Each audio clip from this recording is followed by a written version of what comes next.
You know, soundboards is IT equipment. How do you think the government's going to broadcast and things of that nature? Now, I want to put another thing here.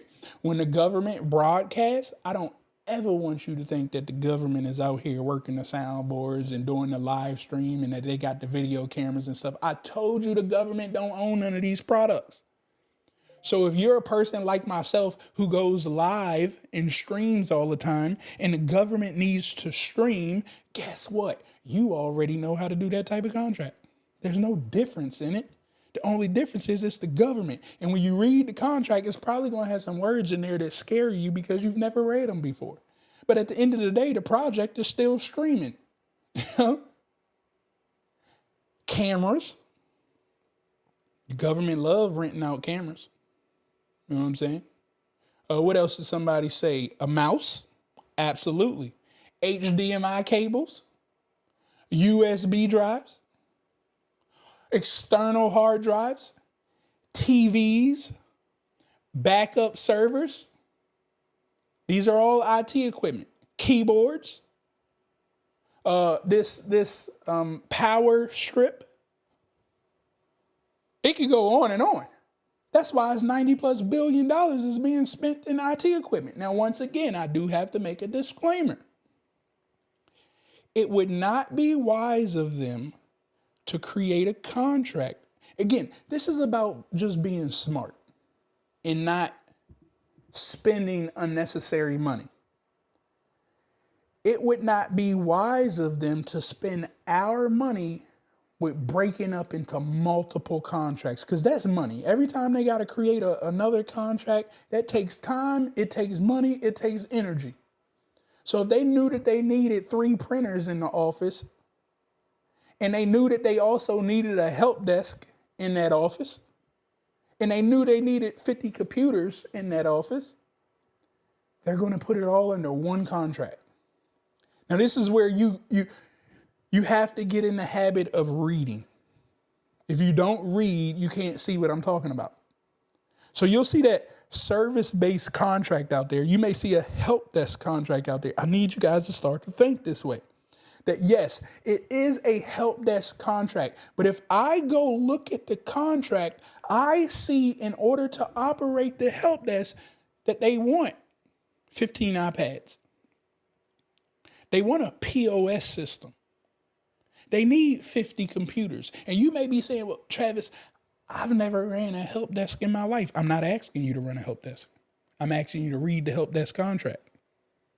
And I want you to read the help desk contract and notice that 10% of the contract is asking for the products.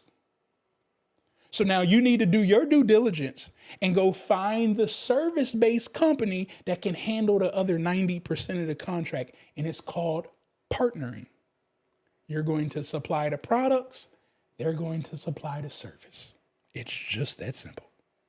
Now you don't have to stress yourself out about, Travis, I don't know how to do a help desk contract. I told you, don't do it.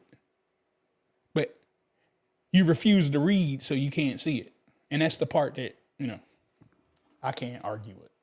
Also, don't forget, guys, if you got any questions about anything that I'm saying, make sure you put a Q in the chat, followed by the question, and I will come back and answer those later. The next this is huge. This product that the government purchases during the pandemic, the numbers were crazy, insane. And that's medical equipment. The government spent over $100 billion in medical equipment in less than 6 months during the pandemic.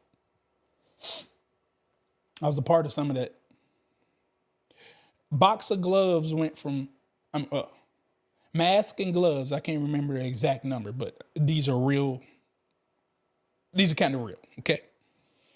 A box of masks, a box of gloves pre-pandemic was at like $3, $4 for like a box of 500. During the pandemic, those same box of gloves went all the way up to $40.